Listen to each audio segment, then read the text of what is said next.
عن ابی نجیح عمر بن ابسہ السلمی رضی اللہ تعالی عنہ قال كنت وانا في الجاهلیہ اظن ان الناس على ضلالہ وانه ليسوا على شيء وهم يعبدون الاوثان فسمعت برجل بمكة يخبر اخبارا فقعدت على راحلتي فقدمت عليه فإذا رسول الله صلى الله عليه وآله وسلم مستخفيا جرآه عليه قومه فتلطفت حتى دخلت عليه بمكة فقلت له ما أنت قال أنا نبي قلت وما نبي قال أرسلني الله قلت وبأي شيء أرسلك قال أرسلني بصلة الأرحام إلى آخر الحديث. سبحان ربك رب العزة عما يصفون وسلام على المرسلين والحمد لله رب العالمين. سبحانك لا علم لنا إلا ما علمتنا إنك أنت العليم الحكيم.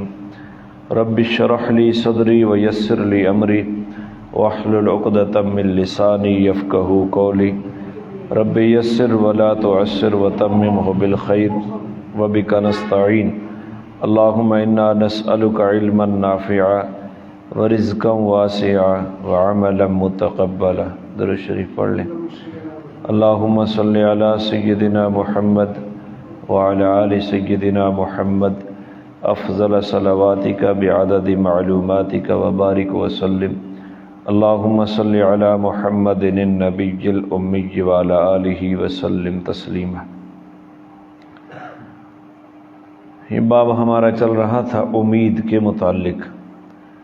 اللہ تعالیٰ سے امید رکھنا مغفرت کی کہ اللہ ہمارے گناہوں کو معاف کر دے گا.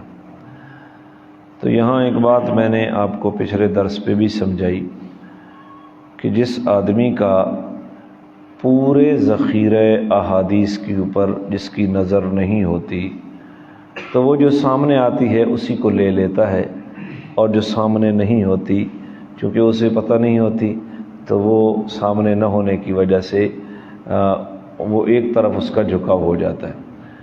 جو محدثین تھے یا فقہا تھے ان کی نظر پورے ذخیرہ احادیث پر تھی. انہوں نے ساری احادیث کو کھنگالا. ان کا کام ہماری طرح نہیں تھا کمانا، کھلانا، بچوں کو کھلانا، پالنا، بس یہ کام ان کا نہیں تھا. انہوں نے زندگیاں وقف کی دین کے لیے. تو انہوں نے ہر حدیث کو دیکھا، یہاں یہ نکل رہا ہے، وہاں وہ نکل رہا ہے، یہاں تضاد آ رہا ہے، یہاں موافقت آ رہی ہے. تو انہوں نے سب کو سامنے رکھ کر ہمیں ایک نتیجہ نکال کر دیا. تو یہ احسان ہے ان لوگوں کا، وگرنہ مجھے فرصت نہیں ہے اپنے ذاتی کاموں سے. یہ کوئی کام نہیں ہے کہ ہفتے کے بعد آدھا گھنٹہ درس حدیث دے دینا یا 1 گھنٹہ درس قرآن دینا، 1 گھنٹہ جمعے کے لیے نکالنا. یہ کوئی کام نہیں ہے ان کے کاموں کے مقابلے میں. زندگیاں انہوں نے کھپا دی.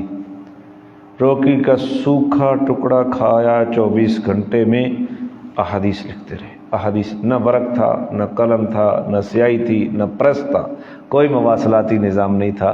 اتنا بڑا ذخیرہ امت کو دے کے گئے. اللہ ان کی قبروں کو نور سے بھر دے. ہماری تربیت ہی صحیح نہیں ہوئی. ہم تو صرف تبصرہ نگار ہیں، تجزیہ نگار ہیں، تنقید کے شاہکار ہیں اور کچھ بھی نہیں. یہ تربیت کا نتیجہ ہے. تو بات سمجھنا دور نہ نکل جائے کہ یہ جو احادیث میں بیان ہوا کہ فلاں عمل کی وجہ سے گناہ معاف ہو جاتے ہیں، فلاں عمل کی وجہ سے گناہ معاف ہو جاتے ہیں، تو بے فکر نہیں ہونا چاہیے. اطمینان میں نہیں آنا چاہیے کہ پھر اعمال کی کوئی ضرورت نہیں ہے، بس یہ عمل کر لو گناہ معاف. یہ وہ گناہ ہیں جو کسی عمل کی وجہ سے معاف ہوتے ہیں، یا ان کا تعلق صغیرہ گناہوں سے ہے یا ان کا تعلق حقوق اللہ سے ہے. اگر ان کا تعلق حقوق العباد سے ہے تو جب تک وہ بندہ معاف نہیں کرے گا جس کی حق تلفی ہوئی، وہ معاف نہیں کرے گا تو اللہ بھی معاف نہیں کرے گا. یہ ضابطہ ہے. تو یہاں جو اس باب میں احادیث ہیں مغفرت والی، امید والی، وہ صغیرہ گناہوں کے متعلق ہیں یا حقوق اللہ کے متعلق ہیں. اس کو سمجھ کر، کیونکہ دوسرے جگہ پر حقوق العباد کے باب الگ ہیں. عن ابی نجیح عمر ابن ابسہ رضی اللہ تعالی عنہ السلمی، ابو نجیح، اہل عرب جو تھے وہ اپنے نام کے ساتھ کنیت سے بھی مشہور ہوتے تھے۔ اب بیٹا ان کا نجیح ہوگا تو ان بیٹے کی وجہ سے ان کو کہا جاتا ابو نجیح۔ نام ان کا عمر ہے، عمر کے آگے واو آ جائے تو اس کو عمرو نہیں پڑھا جاتا بلکہ کیا پڑھا جاتا ہے؟ عمر پڑھا۔ عمر بن عاص، عمر بن ابسہ، عبداللہ بن عمر۔ تو عمر الگ ہے، عمر الگ ہے۔ عمر بن ابسہ، اہل عرب والد کا نام بھی ساتھ لگاتے، نام عمر ہے، ابو نجیح کنیت ہے، عمر نام ہے، باپ کا نام ابسہ ہے، قبیلہ بھی ساتھ لگا گیا۔ ابو نجیح عمر بن ابسہ السلمی، یہ قبیلے کی طرف نسبت ہے، سولمی، جس طرح ہم کہتے ہیں میں عوان ہوں، قرائی ہے، فلاں ہے، فلاں ہے، تو سولمی قبیلہ سلم کی طرف کہتے ہیں۔ قال كنت وانا في الجاهليه اظن ان الناس على ضلالة وانهم ليسوا على شيء وهم يعبدون الاوثان۔ یہ سلیم الفطرت انسان اپنے آپ کے بارے میں کہتا ہے کہ زمانہ جاہلیت تھا اور میں اپنے گمان میں کہتا تھا کہ لوگ گمراہی کے اوپر کھڑے ہیں، یہ کسی دین پر نہیں ہے، اور یہ لوگ بتوں کی پوجا کرتے ہیں۔ زمانہ کون سا تھا؟ بول دینا، میں نے بتایا زمانہ جاہلیت کا تھا۔ میرا اپنا گیان تھا کہ یہ لوگ گمراہ ہیں، یہ کیا کر رہے ہیں؟ بتوں کی پوجا کر رہے ہیں۔ اس حالت میں یہ میرے دماغ میں یہ باتیں چلتی تھیں۔ فسمعت برجل بمکہ یخبر اخبارا، میں نے سنا کہ مکے کے اندر کوئی بندہ ہے جو نئی نئی باتیں کرتا ہے۔ فقعدت وراء راحلتی، اب چوٹ تو اندر لگی ہوئی تھی نا، جستجو تھی، حق کی طلب تھی۔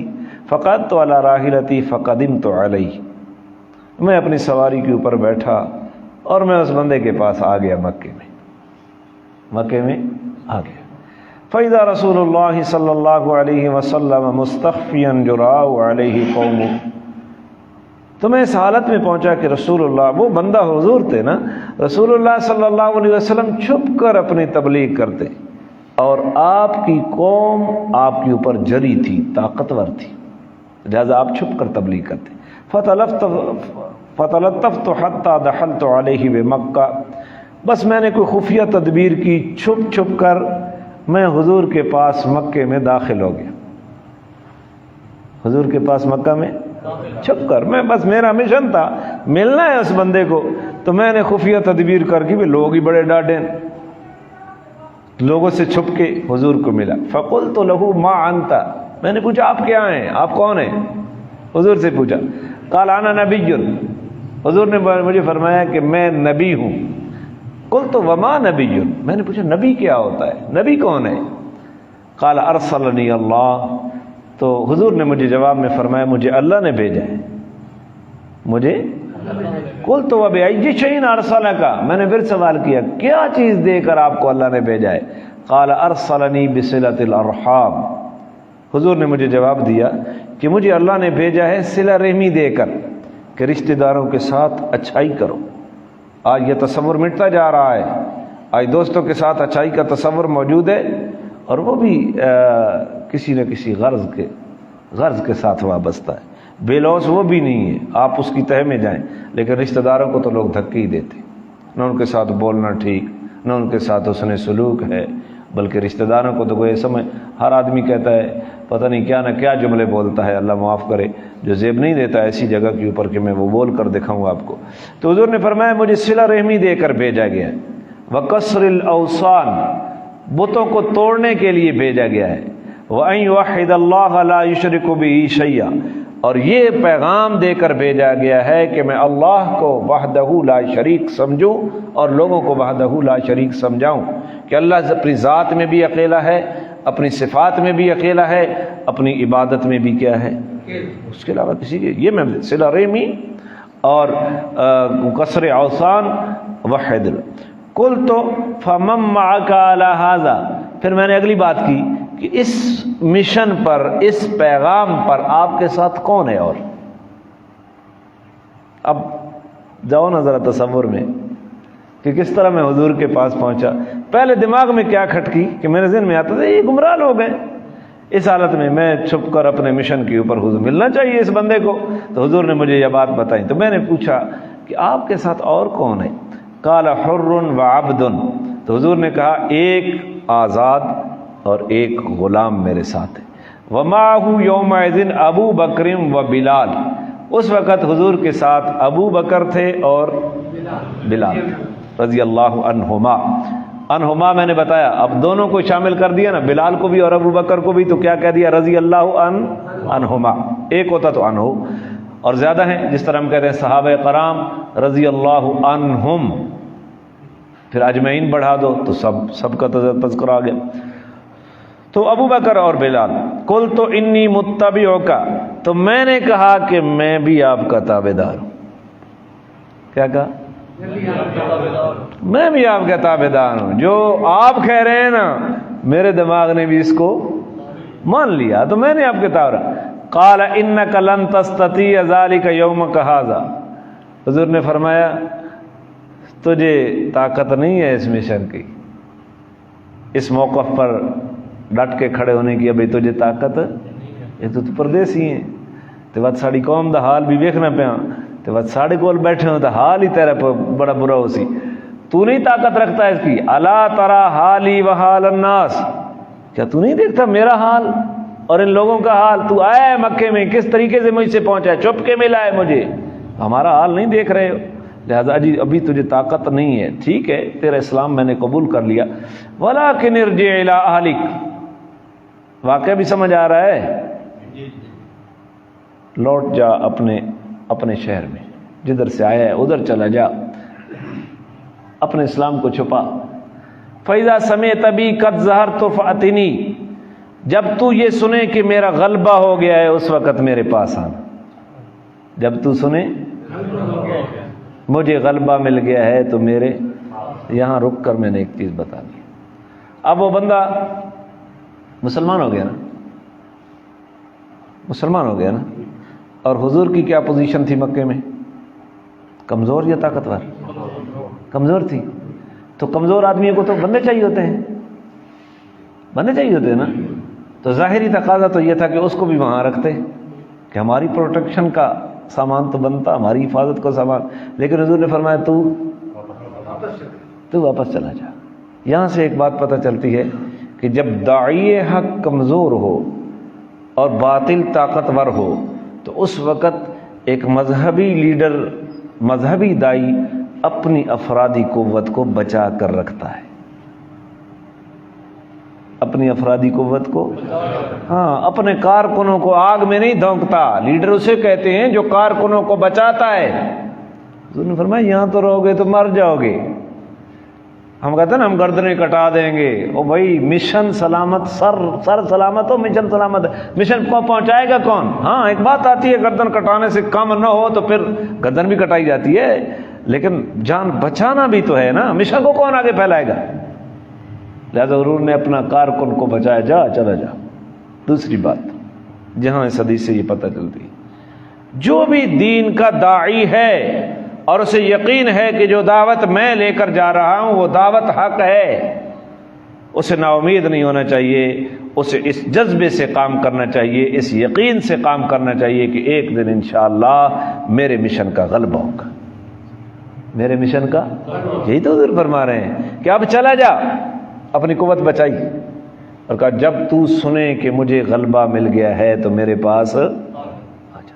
ہن واقعہ یاد ہے پچھو گٹنا. قال فذهبت الى اهلي. کہتا میں واپس اپنے قبیلے میں چلا گیا. عمر ابن عبسہ.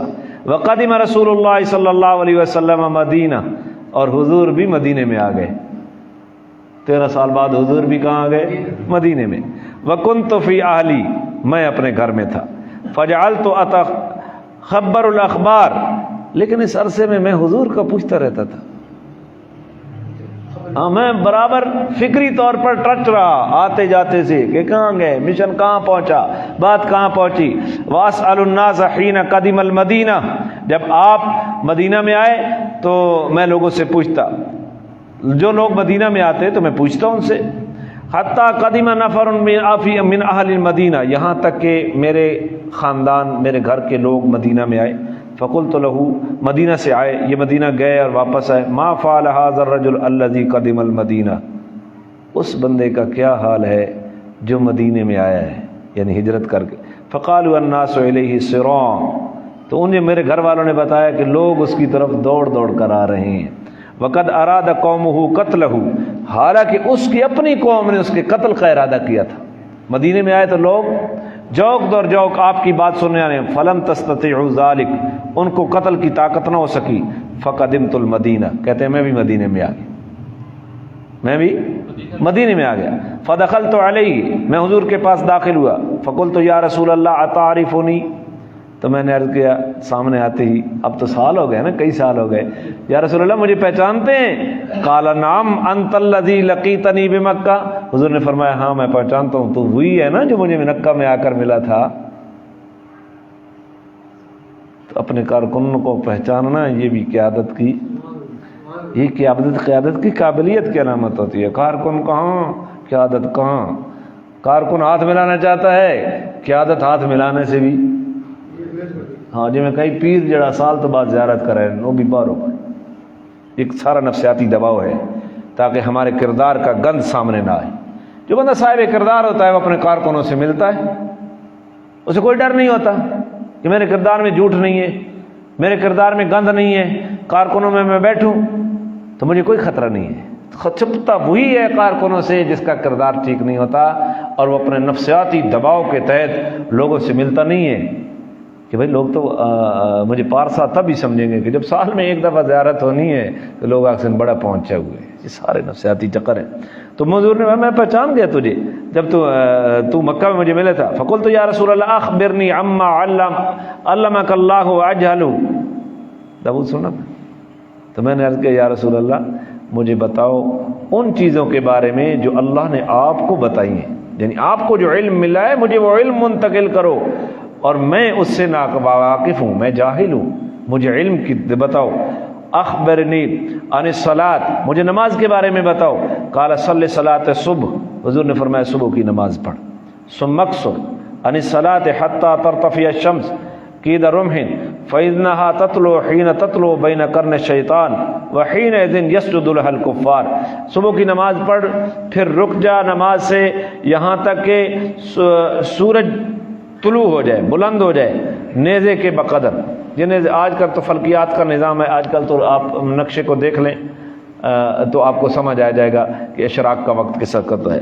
تو جب سورج، کیوں کہ سورج طلوع ہوتا ہے شیطان کے دو سینگوں کے درمیان، اور اس وقت کافر اس کو سجدہ کرتے ہیں۔ سورج جب طلوع ہوتا ہے نا تو شیطان اس کے سامنے اپنے سینگ کر دیتا ہے، تو شیطان کے پجاری سمجھتے ہیں کہ سورج شیطان کے سینگوں کے درمیان طلوع ہو رہا ہے، اس وقت وہ تو اس کو سجدہ کرتے ہیں۔ ثم صلی، اس وقت نماز نہیں پڑھنی، یعنی پھر اشراق کے ٹائم نماز پڑھنی ہے۔ ثم صلی فإن الصلاۃ مشہودۃ محظورہ، جب سورج نیزے کے برابر بلند ہو جائے تو اس وقت نماز پڑھ، اس لیے کہ اس وقت فرشتے حاضر ہوتے ہیں۔ حتیٰ یستقل الظل بالرمح، یہ نماز کس وقت تک پڑھنی ہے؟ پھر اجازت ہے تجھے پڑھتا رہے یہاں تک کہ سایہ ایک نیزے کے برابر رہ جائے، یعنی زوال کا وقت آ جائے۔ اب تو نقشوں سے، اب تو ٹیکنالوجی کے عروج سے ساری باتیں سمجھی جا سکتی ہیں، تو اس زمانے میں یہی تھا، یہاں تک کہ سایہ ایک نیزے کے برابر ہو جائے، اس وقت زوال کا ٹائم شروع ہے۔ ثم اقصر عن الصلاۃ، اس وقت نماز سے رک جا۔ فإنه حينئذ تسجر جہنم، اس لیے کہ اس وقت جہنم کو بھڑکایا جاتا ہے، اس وقت نماز نہیں پڑھنی۔ فإذا أقبل الفيء فصل، جب پھر سایہ لمبا ہونا شروع ہو جائے، ایک وقت سایہ سورج اوپر آتا ہے نا تو سایہ رک جاتا ہے، پھر سورج ڈھلتا ہے تو سایہ لمبا ہونا شروع ہو جاتا ہے۔ تو حضور نے فرمایا جب سایہ لمبا ہونا شروع ہو جائے، بڑھنا شروع ہو جائے، فإن الصلاۃ محظورۃ حتیٰ تصلی العصر، تو اس وقت فرشتے حاضر ہوتے ہیں، ظہر کی نماز پڑھ یہاں تک کہ عصر کی نماز پڑھ۔ ثم اقصر عن الصلاۃ، عصر کے بعد پھر نماز سے رک جا۔ حتیٰ تغرب الشمس، یہاں تک کہ سورج غروب ہو جائے۔ فإنها تغرب بین قرن الشیطان، اس لیے کہ سورج غروب ہوتا ہے شیطان کے دو سینگوں کے درمیان۔ پھر شیطان آ جاتا ہے اپنے مشرک ساتھیوں کو خوش کرنے کے لیے، دیکھو سورج میرے سینگوں کے درمیان جا رہا ہے۔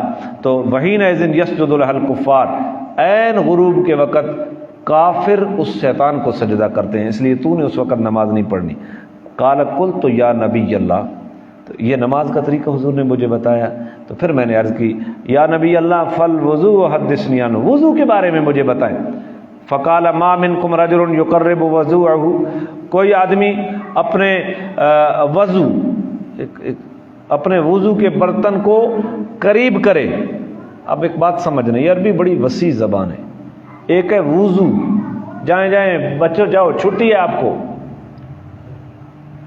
آپ چلے جائیں چھٹی ہے آپ کو، چلو۔ ایک ہے وضو، وضو کہتے ہیں واؤ کے اوپر پیش ہو، اس کو کہتے ہیں وضو۔ ہاتھ منہ جو وضو ہم کرتے ہیں اس کو کیا کہتے ہیں؟ وضو۔ اور ایک ہے وضو، واؤ کے اوپر زبر ہو تو اس کا معنی ہے وہ پانی کا برتن جس کے اندر وضو کا پانی رکھا ہوا ہے، سمجھا؟ لوٹا جس کے اندر پانی ہے وضو کرنے کے لیے، اس کو وضو، اور جو وضو کیا جاتا ہے اس کو کیا کہتے ہیں؟ اب ایک زبر اور ایک پیش کا فرق ہے، کتنا فرق لگ گیا معنی کے اندر۔ تو بندہ وضو کرنے کے لیے قریب کرے اپنے برتن کو،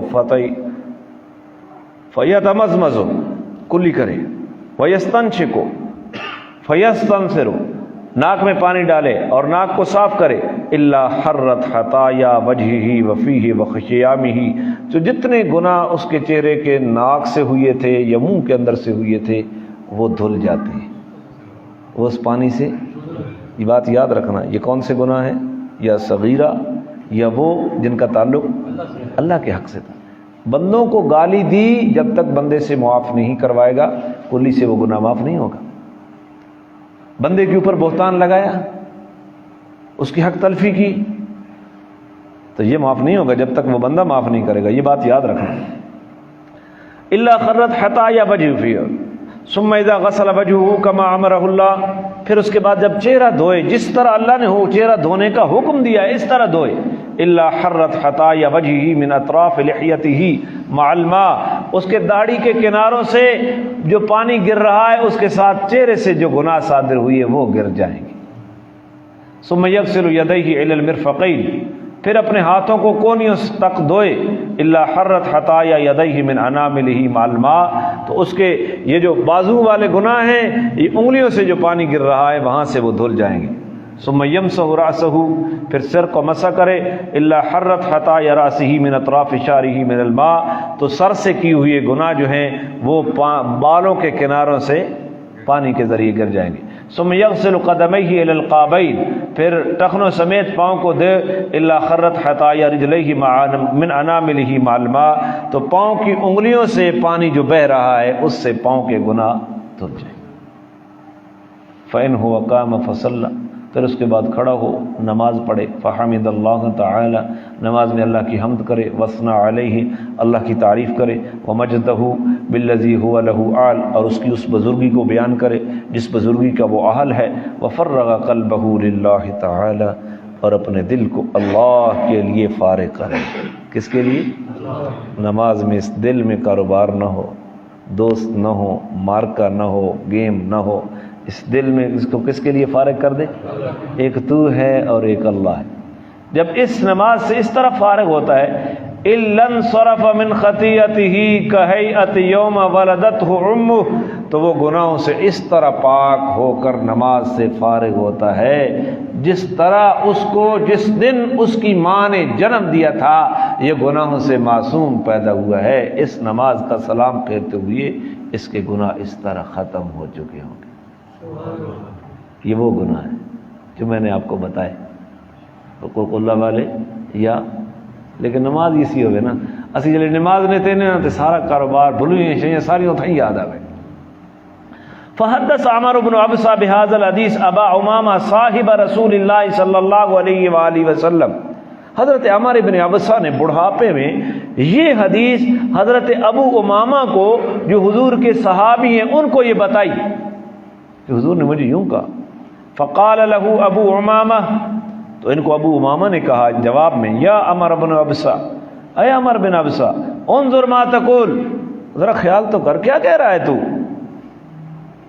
فی مقام واحد یؤتی ھذا الرجل، ایک ہی مقام میں ایک بندے کو یہ مقام مل جاتا ہے، کیا کہہ رہا ہے؟ جس طرح آج کل کے جو اقلیت کے دعوے دار ہیں وہ ایسے اعتراضات کرتے ہیں، کوئی کیسی بات کہہ رہا ہے، ایک نماز میں یہ مقام حاصل ہو سکتا ہے، ذرا خیال کر کیسی بات کر رہا ہے۔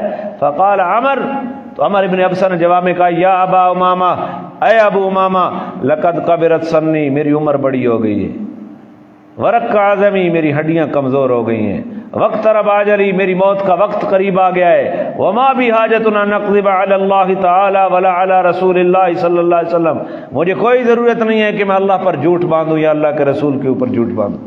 اس عمر میں لو لم اسمعه من رسول اللہ صلی اللہ علیہ وسلم الا مرہ او مرتين او ثلاثہ حتى عد 7 مرات ما حدثت ابدا ما به، اگر میں نے حضور کو ایک مرتبہ نہیں، 2 مرتبہ نہیں، 3 مرتبہ نہیں، میں نے 7 مرتبہ حضور سے یہ بات سنی ہے، اگر میں اتنی مرتبہ نہ سننی ہوتی تو میں کبھی بھی تجھے یہ بیان نہ کرتا، کبھی بھی تجھے بیان۔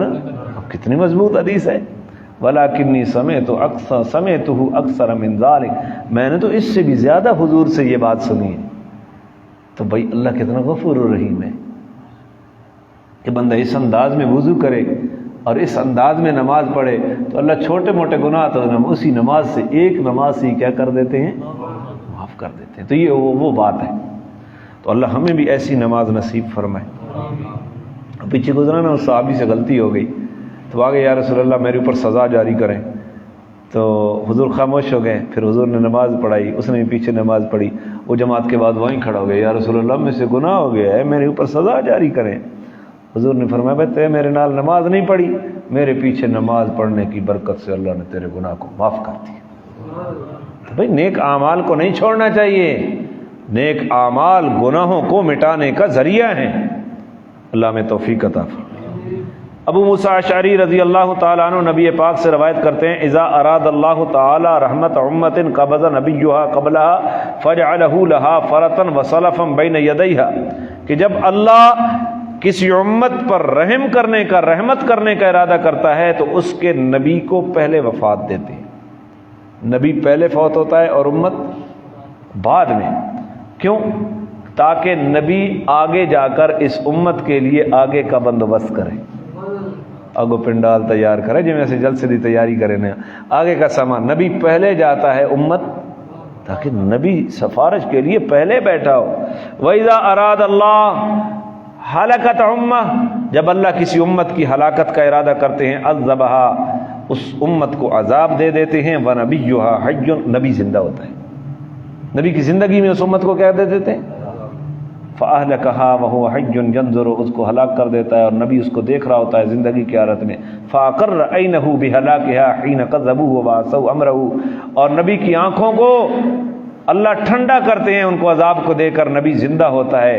کیوں؟ اس وجہ سے کہ انہوں نے نبی کو جھٹلایا تھا اور اس کے معاملے کی نافرمانی۔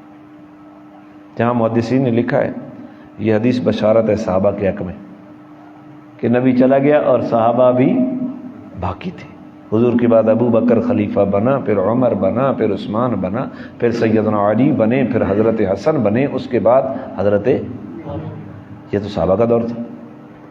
اور یہ عتاب ہے قریش مکہ کے اوپر کہ تمہارے اوپر بدر میں ہلاکت آئی نبی کے ہوتے ہوئے، میدان احد میں آئی نبی کے ہوتے ہوئے، میدان احزاب میں آئی نبی کے، لہذا سنبھل جاؤ۔ صحابہ کے لیے بشارت تھی، دشمنوں کے لیے نظارت تھی۔ اللہ تعالی ہمیں نیک اعمال کی توفیق عطا فرمائے اور اللہ سے مغفرت کی امید کو مرتے دم تک باقی رکھے۔